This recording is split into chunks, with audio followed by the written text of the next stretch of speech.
The morning mist clung to the rugged peaks of Papua, obscuring the dense jungle below. A small plane, piloted by Phillip Mehrtens, took off from Paro Airport. Their destination was a remote airstrip deep within the highlands. The flight was routine for Mehrtens, who worked for Suzy Air. As the plane touched down, armed men emerged from the jungle. They were members of the West Papua National Liberation Army. The passengers were released, but Mehrtens was taken hostage. The news of his capture sent shockwaves across the globe. Mehrtens' fate hung in the balance, a stark reminder of the human cost of political conflict. The roots of the conflict in West Papua run deep, stretching back to the mid-20th century. After Indonesia gained independence in 1949, West Papua remained under Dutch administration. The indigenous Melanesian population harbored aspirations for their own independence. Promises of a self-determination referendum were made, but ultimately broken. In 1963, Indonesia took control of West Papua, met with resistance. The 1969 Act of Free Choice was widely criticized as rigged. This ignited a long struggle for independence, led by groups like the TPNPB. The Indonesian government's response has been marked by repression and human rights abuses. Reports of extrajudicial killings and torture have emerged, fueling further resentment. The conflict has claimed tens of thousands of lives, displacing countless others. The plight of the West Papuan people continues to be a largely untold story. On that fateful February morning, Phillip Mehrtens, a seasoned pilot with years of experience flying in challenging conditions, found himself caught in the crosshairs of a conflict he had no part in creating. He had landed his plane at the remote airstrip, unaware of the armed rebels waiting in the shadows.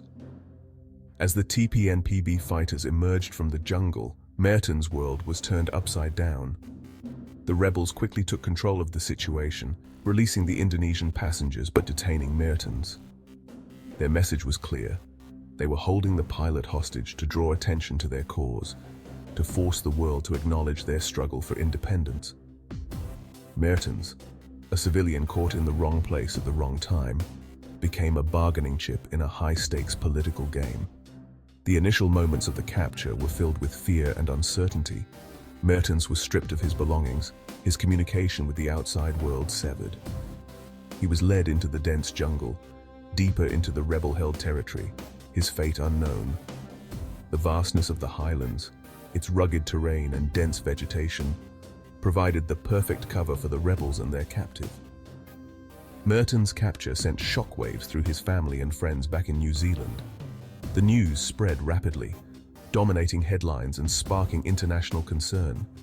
The New Zealand government, along with Indonesian authorities, launched a frantic effort to locate the missing pilot and secure his release.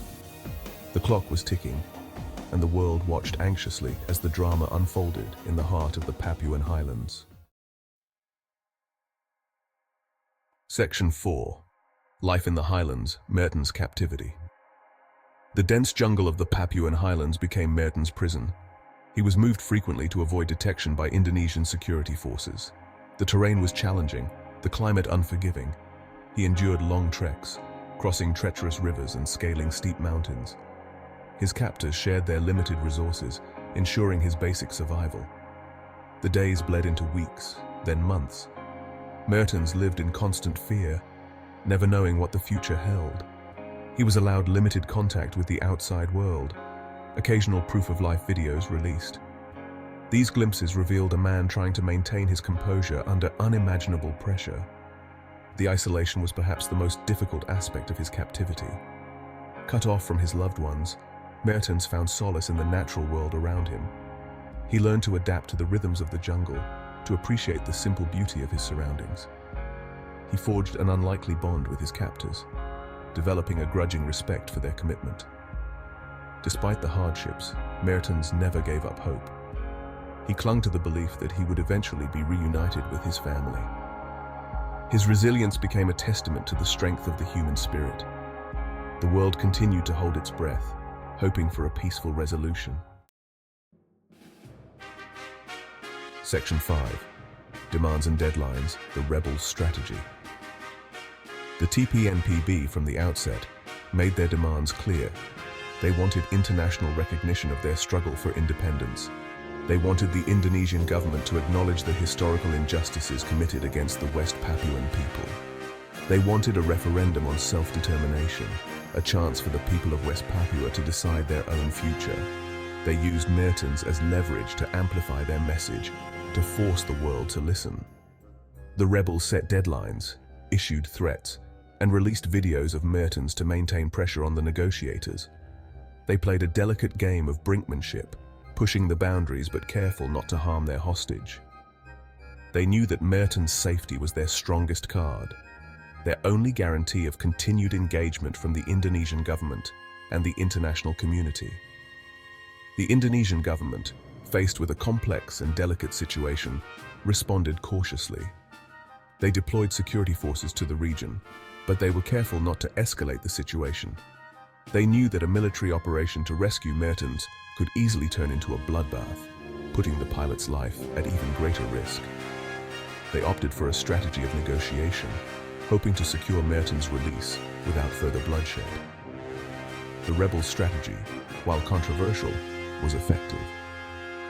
They had succeeded in bringing the world's attention to their cause.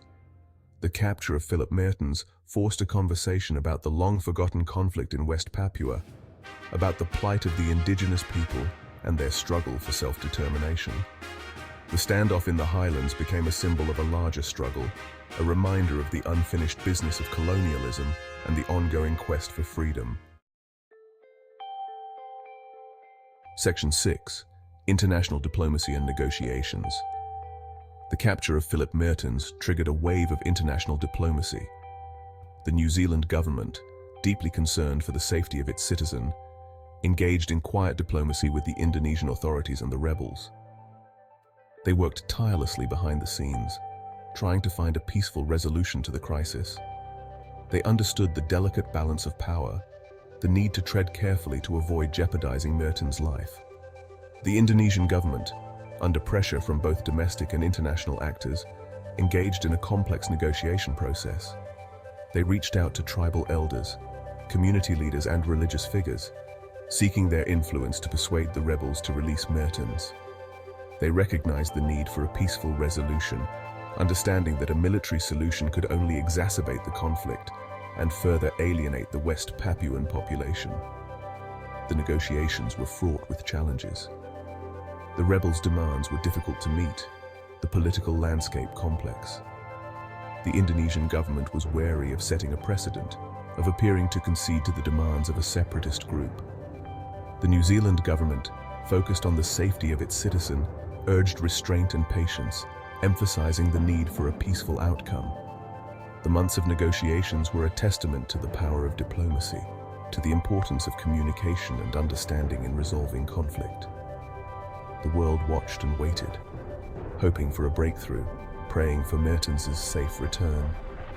The fate of a single pilot became intertwined with the fate of a nation, a symbol of hope in the midst of a long and bloody conflict.